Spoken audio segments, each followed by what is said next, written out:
예, 그리고 증인 앞으로 나오시죠. 아유, 기다리시게 해서 죄송합니다. 예, 아유, 먼저 죄송하다는 말씀 드리겠습니다. 4시에 오시라고 했는데 벌써 1시간 반이 훌쩍 넘어가지고 죄송합니다. 제 잘못입니다. 제가 시간 예측을 잘못해서 그런 거니까 조금 이해를 좀 해주십시오. 다시 한번 죄송하다는 말씀 드리겠습니다. 될 수 있는 한 빨리 좀 끝내고 돌아가실 수 있게 그렇게 하도록 하겠습니다. 방첩사단 1층으로 내려가셨을 때 상황을 조금만 구체적으로 말씀해 주시겠습니까?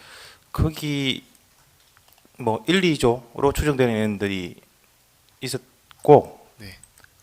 내려가서 좀 조명이 좀 일부 안 켜져 있어서 좀 어두웠던 것 같습니다. 네.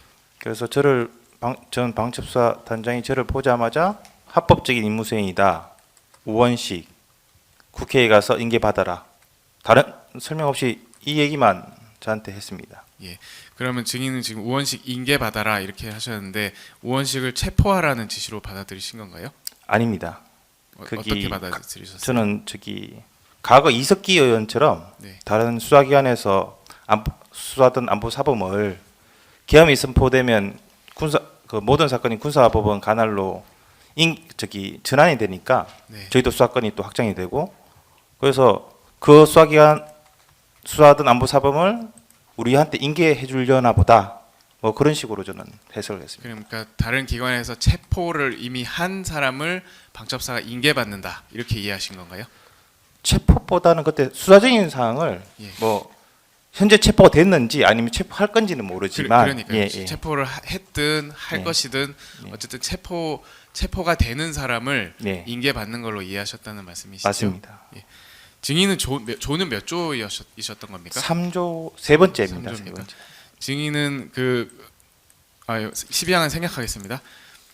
그러면 증인의 얼굴을 보자마자 김대우 단장이 우원식이라고 말을 했다고 하셨는데 네. 그럼 증인이 1층 로비로 내려와서 김대우 단장 보자마자 우원식이라는 말을 들었다는 말씀이세요? 저를 보자마자 네. 예. 합법적 임무 수행이다. 우원식 국회에 가서 인계 받아라. 네. 예. 그러면 신동걸 소령이 속한 1조는 이재명, 최진욱 소령이 속한 2조는 한동훈으로 김대우 단장이 체포 대상자를 지정했는데 증인은 김대우 단장이 1조는 이재명, 2조는 한동훈으로 호명하는 장면을 혹시 보셨습니까? 아닙니다. 보지는 못하셨어요? 알지도 못했어요. 근데 1조, 2조가 아까 미리 있었다는 말씀을 하셔서 여쭤보는 건데요. 갔는데 예. 이미 뭐 그쪽에서 어떤 얘기도 없었고 네. 그 얘기밖에 저는 다른 설명도 없이 그 얘기. 그러니까 1조, 2조라는 건 어떻게 아셨어요? 증인께서는?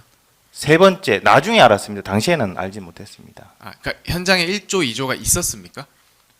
추정 모르겠습니다. 저게 세 번째니까 아마 제가 지금 이후에 추정하는 거지 정확하게 거기 1조 몇 명, 2조 몇 명 있었는지 그때 당시에는 전혀 알지 못했습니다. 신동걸, 최진욱 있었는지도 혹시 기억은 안 나세요? 있었던 것 같습니다. 있었습니까? 예. 알겠습니다.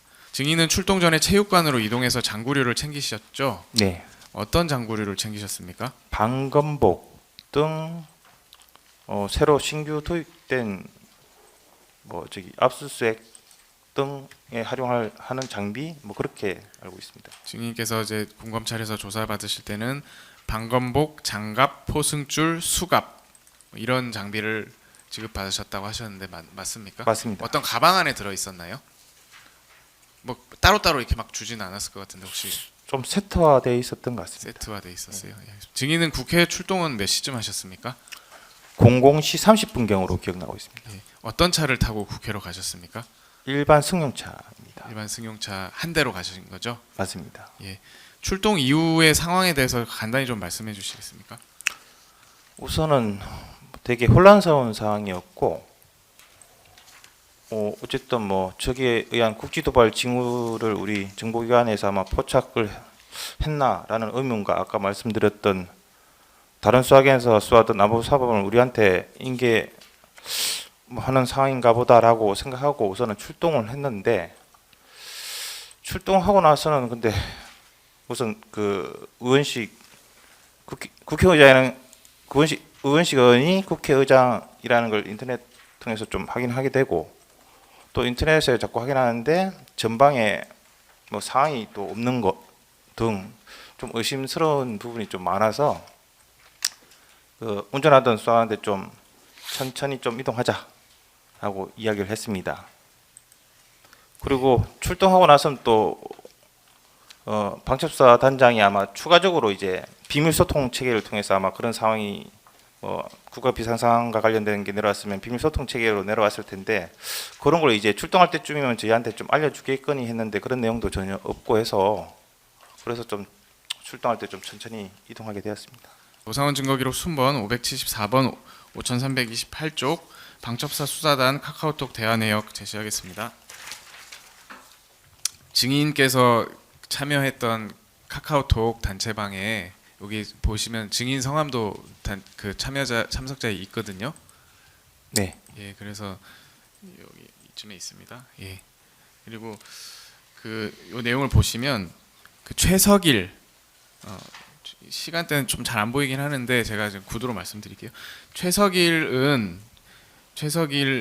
그 소령이죠. 네. 최석일 소령은 2024년 12월 4일 00시 38분경 각 팀 조장들을 단체 대방에 초대해서 기존 부여된 구금 인원 전면 취소, 모든 팀은 우원식, 이재명, 한동훈 중 보시는 팀 먼저 체포해서 구금 시설 수방사로 이동하시면 됩니다. 현장에 있는 작전 부대를 통해 신병을 확보한 이후 인수받아 수방사로 구금 바랍니다. 라는 메시지를 보냈고요. 거기 별표 표시해서 포승줄 및 수갑 이용이라는 메시지를 전송했는데 증인 혹시 기억나십니까? 네. 저기 우원식 의원을 임기가 아니고 체포하라는 명령이 바뀌었다는 걸로 저는 저걸 보고 해석을 했었습니다. 아, 그러면 증인이 김대우 단장한테는 인계라고 들으셨는데 네. 이 메시지를 보고 체포해야 되는구나라고 생각하셨다는 네. 말씀이신가요?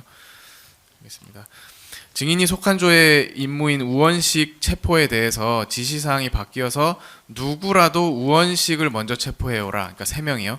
원래는 우원식 그 대상자가 되게 그 체포할 여러 사람 중에 한 명이었다가 우원식, 이재명, 한동훈, 우원식 3명으로 좀 좁혀지는 상황이거든요. 이 문자 메시지 내용이.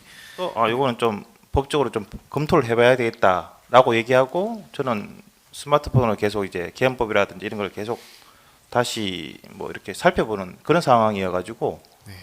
특별하게 수사관들하고 얘기하고 뭐 그런 건 없었습니다. 어떤 점에서 법적 검토가 필요하다고 생각하셨습니까? 체포라고 이제 바뀌었기 때문에 예. 우리가 이게 체포하는 게 합법적인지 좀 이건 좀 한번 짚어봐야 되겠다고 생각이 들었습니다.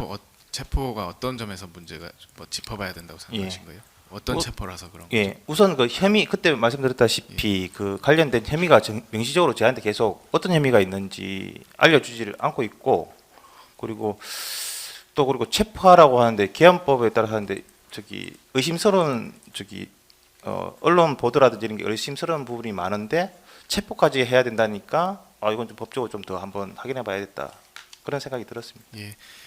그 최석일 소령이 카카오톡 메시지 전송할 무렵에 김대우 단장이 출동한 인원들에게 그룹콜을 걸어서 이 카카오톡 내용과 같은 내용의 지시를 구두로 말한 사실이 있습니까? 네, 증인이 기억하는 그 김대우 단장의 구두 지시는 어떤 내용이었습니까? 저기 그대로 저기 카카오톡에 있는 내용 그대로였던 것 같습니다. 그러면 예. 그룹콜을 할 때 김대우 단장이 카카오톡 기재처럼 우원식, 이재명, 한동훈을 체포하라는 용어를 사용했습니까? 네, 저는 그렇게 기억. 김대우 단장의 육성으로도 체포라는 말이 있었습니까? 예. 명시적인지 모르겠 하여튼 그런 취지 저는 예. 분명히 그렇게 들었습니다. 예, 체포하라고. 알겠습니다. 공안시 4분경에 현장에 출동해 있던 신동걸 소령은 방첩사 조장 단체 대화방에 현장 사진을 보내면서 현장 들어가고 있는데 시위 인파가 많습니다라는 메시지를 남기고 최석일 소령이 공안시 11분경 CG 그러니까 사령관이죠. 사령관 지시로 현 상태 대기 지시 내려왔습니다라고 답변을 한 게 확인이 되는데 혹시 증인 기억하십니까? 네, 당시 상황이 어떤 상황이었습니까? 저도 아까 저기 여러 가지 막 검토하고 있는 상황에서 국회 정도에 도착을 했는데 하고 보니까 도저히 이거는 저기 개헌법에도 국회의원은 현행범이 아니면 체포할 수 없는 규정도 있고 이거는 우리가 해서는 안 되겠다는 생각이 들어서 우선은 좀 상황을 좀 국회에 도착했다가 국회 오른쪽으로 좀 진로를 좀 틀어서 잠시 대기하고 있었습니다. 그때 같이 뭐 다른 조들도 어떻게 뭐 저랑 비슷한 생각을 했던지 그때 좀 각자 뭐 다 대기하는 걸로 그렇게 좀 됐고 비슷한 시기에 저런 지침 뭐 이렇게 조정과에서도 지침이 내려왔던 것 같습니다. 예, 공안시 3분경 국회에서 비상계엄 해제 요구 결의안이 가결되었는데요. 그럼에도 불구하고 국회에 나가 있는 방첩사 수사 단원들에게 복귀가 아니라 현장 대기 지시를 한 이유에 대해서 혹시 그런 지시가 전파된 이유에 대해서 혹시 알고 계신가요? 저는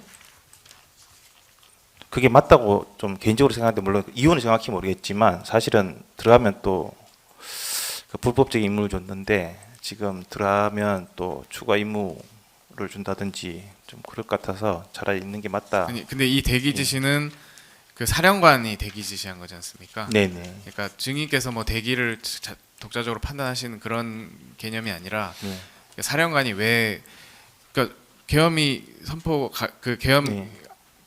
해제 요구안이 가결됐으면 복귀해도 복귀한다고 생각할 수도 있잖아요. 네. 근데 네. 계속 지금 대기해라 그 상태로 네. 그 이유가 뭔지 아냐고 여쭤보는 겁니다. 아 모르겠습니다. 잘 모르시겠습니까? 네. 알겠습니다.